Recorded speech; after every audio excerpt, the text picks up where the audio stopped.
Bench उठने वाली थी, उसी समय की बात है? जी सर, बेंच उठ चुकी थी उस दिन के लिए।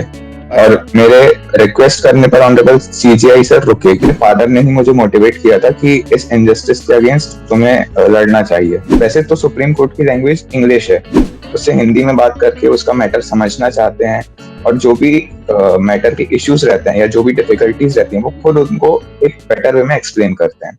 नमस्कार, मेरा नाम विनीत त्रिपाठी और आप नवभारत टाइम्स देख रहे हैं। मेरे साथ एक बहुत ही खास मेहमान अथर्व चतुर्वेदी हैं। अथर्व चतुर्वेदी इस समय देश भर की मीडिया में सुर्खियों में हैं। दरअसल जब भी हाई कोर्ट या सुप्रीम कोर्ट पे हम कोई भी अपनी मामला लेके जाते हैं या फिर वहां पर हियरिंग होती है, तो आमतौर पर सभी लोग अपनी बात रखने के लिए, ताकि वो केस वो जीते, वो पिटीशन जो उन्होंने फाइल की उसमें उनको जीत मिले, इसके लिए अच्छे बड़े बड़े नामी वकील हायर किए जाते हैं, जो कि जिनकी फीस लाखों करोड़ों तक जाती है, ताकि वो केस जिसमें वो इन्वॉल्व है वो जीत सके, उसका रिजल्ट पॉजिटिव है। लेकिन अथर्व जो कि नीट के कैंडिडेट हैं, उन्होंने इस लड़ाई को खुद लड़ा है।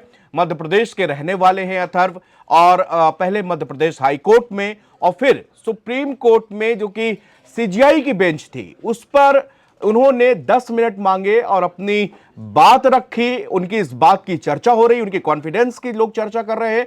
साथ ही जो उन्होंने कानून के तर्क सीजीआई के सामने पेश किए, उन्होंने कोई इमोशनल कार्ड नहीं, सिर्फ जो कानून की लैंग्वेज होती है, कानून की भाषा होती है, उस पर उन्होंने तर्क की, बहस की और उसमें राहत भी की, सांस भी मिली। अथर्व, बहुत बहुत स्वागत है नवभारत टाइम्स में आपका। पहले तो बहुत सारी शुभकामनाएं आपके कॉन्फिडेंस लेवल को, और क्योंकि 19 साल की उम्र है आपकी और आपने पहले हाई कोर्ट और फिर सुप्रीम कोर्ट में सीजीआई की बेंच को फेस किया और वहां पर अपना जो है ये मामला। सबसे पहले अथर्व, ये मामला क्या था? Thank you so much sir, मुझे इनवाइट करने के लिए। सर, ये मामला असल में ये था कि जो ईडब्ल्यूएस के कैंडिडेट्स हैं उनको प्राइवेट इंस्टीट्यूशन, किसी भी प्राइवेट कॉलेज में रिजर्वेशन नहीं है।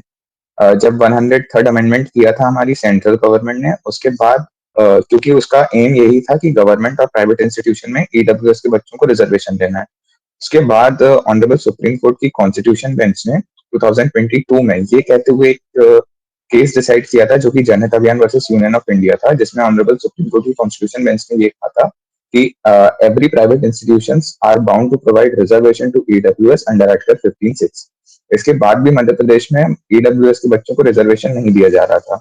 मेरी ईडब्ल्यूएस की रैंक प्राइवेट कॉलेज के लिए 134 थी, और 2024 में ईडब्ल्यूएस के लिए 187 सीट्स होनी थी। पर ये जो ऑर्डर कंप्लायंस नहीं हुआ, इस वजह से मुझे सीट अलॉट नहीं हो पाई। इसको चैलेंज करते हुए मैंने पहले ऑनरेबल हाई कोर्ट में एक पिटीशन फाइल करी, जिस पर honourable chief justice of Madhya Pradesh justice Suresh Kumar Kait sir ने ये ऑर्डर पास किया था कि विद इन 1 ईयर सारे प्राइवेट कॉलेज में ईडब्ल्यूएस के बच्चों को रिजर्वेशन दिया जाए। उसके बाद नेक्स्ट ईयर भी जब इस ऑर्डर का कंप्लायंस नहीं हुआ, तो मेरी रैंक नेक्स्ट ईयर भी 164 थी अगेंस्ट 237 सीट्स। फिर भी मेरा सिलेक्शन नहीं हुआ। इसको चैलेंज करते हुए मैंने पहले हाई कोर्ट में दूसरी पिटीशन फाइल करी, जो कि हाई कोर्ट ने डिसमिस कर दी, ये कहते हुए कि ये इश्यूज पहली पिटीशन में रेज हो चुके हैं।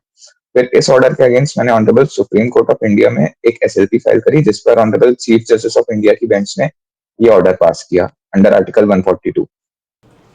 तो उस समय जिस समय सीजीआई की अदालत पर आप गए, वो पूरा वाकया क्या था? हियरिंग की जो प्रोसेस हुई, उसको जरा सा अगर आप दर्शकों को बता पाए, क्योंकि कोर्ट रूम का माहौल क्या था, कैसे आप एंट्री की और फिर आपने सीजीआई से आपकी बातचीत कैसे हुई अथर्व?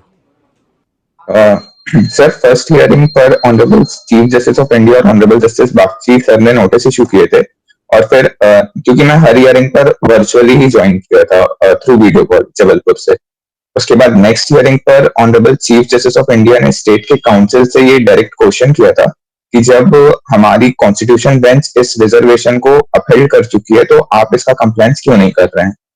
और उसके बाद नेक्स्ट हियरिंग जो कि 10 फरवरी को हुई थी, उस दिन भी मेरा केस लिस्ट हुआ था, पर चूंकि 4:15 हो गए थे, तो उस दिन के लिए बेंच उठने लगी थी। तो मैंने क्योंकि मैं ऑनलाइन जुड़ा हुआ था, तो मैंने honourable chief justice of India justice Suryakant sir से ऑनलाइन रिक्वेस्ट करी। अपना सिर्फ सीरियल नंबर मेंशन किया था कि my Lord's, may I mention my serial number, जिस पर ऑनरेबल सीजीआई रोके और उन्होंने फिर ऑर्डर पास किया। नहीं, क्या बोले और थे बाकी आपने बोला कि आप प्लीज 10 मिनट दीजिए, ऐसा कुछ भी था? नहीं सर, वो असल में जो भी न्यूज़ चैनल्स ने स्टार्टिंग में वो किया था, वो मतलब 10 मिनट ऑनरेबल सीजीआई ने ऑर्डर प्रोनाउंस किया था, पर ओके, मैंने सिर्फ अपना मैटर मेंशन किया था। आपने अपना मैटर मेंशन किया। अच्छा, क्या ये बिल्कुल अदालत उठने वाली, बेंच उठने वाली थी, उसी समय की बात है? जी सर, बेंच उठ चुकी थी उस दिन के लिए, और अच्छा। मेरे रिक्वेस्ट करने पर ऑनरेबल सीजीआई सर रुके, क्योंकि वो उनका ये कहना था, और जो स्टेट के काउंसिल भी थे उनके भी आर्गुमेंट उन्होंने यही कहते हुए रिजेक्ट किया कि किसी प्रोसीजरल इरेगुलरिटीज की वजह से किसी भी बच्चे का करियर खराब नहीं होना चाहिए। तो इस पर फिर उन्होंने ये ऑर्डर पास किया। अब क्या लगता है आपको कि क्योंकि मध्य प्रदेश हाई कोर्ट ने, जैसे आपने बताया कि वो पहले से इसमें कह चुकी है कि भाई जल्दी से जल्दी आप ईडब्ल्यूएस कोटे को लागू किया जाए, और अभी तक नहीं हुआ। उसके बाद में सुप्रीम कोर्ट के बाद क्या अब उम्मीद है आपको कि अब ये जल्दी से जल्दी ये कोटा लागू किया जाएगा? जी सर, ऑनरेबल सुप्रीम कोर्ट ने जो मेरे एडमिशन के लिए ऑर्डर किया है, और ऑनरेबल हाई कोर्ट का जो ऑर्डर है वो अभी कंप्लायंस में है, क्योंकि उस पर भी ऑनरेबल सीजीआई ने ऑर्डर में ये लिखा हुआ है कि जो काउंसिल फॉर एनएमसी है, he submits that the process for EWS reservation into private institutions is under progress. So उस ऑर्डर का भी इस सेशन से मोस्ट प्रोबेबली कंप्लायंस होगा। तो आपको ये वकालत, चूंकि आप तो नीट स्टूडेंट है, मेडिकल की पढ़ाई आगे आप करेंगे, डॉक्टर्स की लाइन में आगे निकलेंगे, लेकिन वकालत का तजर्बा आपको इतना कैसे आया? और ये जितनी आपने सारी धाराएं बताई यहाँ पर, और जितने कानूनी दांवपेच आपने वहाँ पर अपनी सीजीआई के सामने रखे, जानकारी कहाँ से हुई? आपको इंटरेस्ट है आपका? सर, पहले तो मेरे फादर एक्चुअली हाई कोर्ट में एडवोकेट हैं, सो उनको लॉकडाउन में देखकर कि कैसे आर्गुमेंट करते हैं और कैसे कोर्ट का डेकोरम मेंटेन करके अपनी बातों को रखना चाहिए, वो मैंने अपने फादर से सीखा। और उसके बाद मेरे फादर ने ही मुझे मोटिवेट किया था कि इस इनजस्टिस के अगेंस्ट तुम्हें लड़ना चाहिए। और मैं खुद इसलिए अपीयर हुआ before high court and supreme court, क्योंकि मुझे लगा कि क्योंकि मेरे अगेंस्ट ये इनजस्टिस हुआ है, और मैं अपनी बात को ज्यादा बेटर वे में ऑनरेबल जजेस के सामने रख सकता हूँ। अच्छा, अथर्व, अब एक ये सवाल है, क्योंकि देश की जो कानून व्यवस्था है, ये कोर्ट का प्रोसीजर है, बहुत लंबा चौड़ा होता है। बहुत सारे लोग होते हैं जिनके पास में इतना पैसा नहीं होता कि वो एडवोकेट हायर कर पाएँ, या इसके लिए इतने कागजात में पैसा लगता है। अब मतलब दिल्ली और कहीं भी मुकदमा लगा तो वहाँ का आने जाने, लोगों के पास में इतना पैसा नहीं होता कि वो खर्च कर पाए। इसकी वजह से उनको न्याय से भी वो वंचित रहते हैं, न्याय नहीं मिल पाता है। आप क्या वो तरीका लोगों को बताइए कि किस तरह से वो लोग अपना खुद मोटिवेट हों, अपना केस वो खुद लड़ सकते हैं? क्या प्रोसीजर है सुप्रीम कोर्ट में? अगर प्ली लगानी है तो उसके लिए क्या है? थोड़ा सा मैं अगर चाहूंगा कि आप उसको एक्सप्लेन करें आसान शब्दों में, ताकि आम आदमी जो जो कि कानून से जिसको न्याय नहीं मिल पा रहा, वो भी वहां तक न्याय की चौखट तक पहुंच पाए, अपनी बात रख पाए। जी सर। सर, हाई कोर्ट में या किसी भी कोर्ट में जो भी पिटिशनर है वो अपने लिए केस अपना खुद भी फाइल कर सकता है इन पर्सन, और उसके बाद बिना किसी एडवोकेट के वो इन पर्सन अपीयर भी हो सकते हैं, जिसकी परमिशन कोर्ट खुद देती है। इसके बाद सर, जो कि सुप्रीम कोर्ट में एसएलपी फाइल करने का जो प्रोसीजर है, सुप्रीम कोर्ट में हम दो रास्तों से जा सकते हैं। पहला आर्टिकल 32 के अंदर, जो कि एक रिट पिटीशन के थ्रू होता है, और दूसरा अंडर आर्टिकल 136, जो कि एसएलपी होती है, जो किसी हाई कोर्ट के ऑर्डर के अगेंस्ट फाइल की जाती है।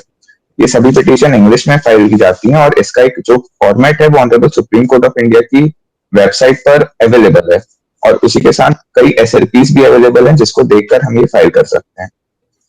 तो वहां पर हम खुद जाके अपीयर हो सकते हैं ना? जी सर, हमारी पिटीशन हम खुद फाइल कर अपीयर हो सकते हैं। लेकिन अगर मान लीजिए वहाँ पर हम अपीयर तो हो गए, लेकिन मैं एक नॉर्मल, जैसे आपका बैकग्राउंड, तो आपके फादर चूंकि एडवोकेट ही हैं हाई कोर्ट में, तो आपने बचपन से वो सारी चीज़ें अपने घर में, वो माहौल वो देखा है। लॉकडाउन के समय आपने बताया कि जब सारी प्रोसीडिंग्स घर से थी, तो आपने वो कोर्ट का डेकोरम सारा वो आपने घर में देखा। लेकिन अगर कोई व्यक्ति जिसका बैकग्राउंड नहीं है, उसके पास पैसे भी नहीं हैं, लेकिन फिर भी वो चाहता है कि मैं अपनी बात रखूं, तो उसके लिए भी क्या वो फ्री है? मान लीजिए उसको कानून के बहुत ज़्यादा धाराएं और लॉस पता नहीं है, लेकिन उसको अपनी बात रखना चाहता है वो, तो क्या इसके लिए वो रख सकता है? इसका फायदा होता है? जी सर, इस बात को, अपनी बात को हम खुद रख सकते हैं, और इस बात पर जो ऑनरेबल जजेस रहते हैं वो भी काफी कंसिस्टेंसी से हमारी हेल्प करने की कोशिश करते हैं।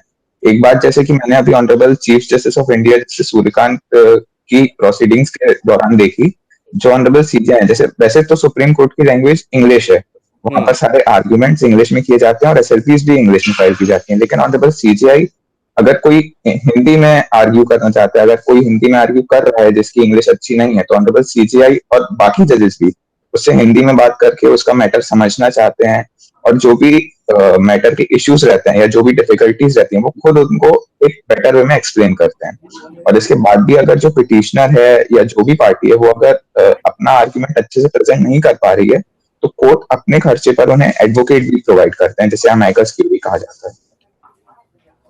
जी बहुत शुक्रिया अथर्व हमारे साथ बातचीत करने के लिए, और ये जो आपने जानकारी दी, उसके अलावा जो आपने अपना केस खुद जाके लड़ा, जिसकी चर्चा आज हर तरफ हो रही है, लोग उसकी तारीफ कर रहे हैं आपकी कि आपने अपना मैटर जो जिससे आप जो है वंचित रह रहे थे, आपके करियर पे बात आ रही थी और इसीलिए आपने वहां पर अपनी बात रखी और जीता भी साथ में। ये उन लोगों के लिए भी मोटिवेशन है अथर्व, जो कि न्याय की चौखट तक पहुंचने के लिए जो वकीलों की मोटी मोटी फीस रकम नहीं दे पाते, वो भी जो है अपनी बात जो तरीके से जाके वो रख सकते हैं, वो बात बोल सकते हैं, और कोर्ट जो है आपकी मदद करता है, जजेस वहां पर आपकी मदद करते हैं। अगर आपको बताया कि सुप्रीम कोर्ट में सारी हियरिंग इंग्लिश में होती है, लेकिन अगर आप नहीं जानते, बाय द वे आपको हिंदी में आप कंफर्टेबल है, तो उसी भाषा में आपसे वहां पर सुनवाई होगी, उसी भाषा में आपकी बात समझी जाएगी, ताकि 100% जो कोर्ट का, अदालतों का नियम है, जो उद्देश्य है कि हर व्यक्ति को न्याय मिले, तो उनका वो जो डेकोरम है वो मेंटेन रहे। और न्याय जो है बहुत आवश्यक है, क्योंकि हम लोग देश और पूरे देश भर में देखते हैं कि कितने सारे लोगों को वो न्याय से वंचित हो जाते हैं। उसकी कारण सबसे ज्यादा है कि प्रोसीडिंग के लिए पैसा नहीं है, वकील के लिए पैसा नहीं है, इसीलिए वो न्याय के चौखट तक पहुंच नहीं पाते, अपनी बात रख नहीं पाते, और इसी कारण वो जो है अन्याय या फिर सहते रहते हैं। बहुत शुक्रिया, बहुत शुक्रिया, बहुत हमारी तरफ से नवभारत टाइम्स के परिवार की तरफ से अथर्व, आपको ढेर सारी शुभकामनाएं। Thank you so much, thank you so much.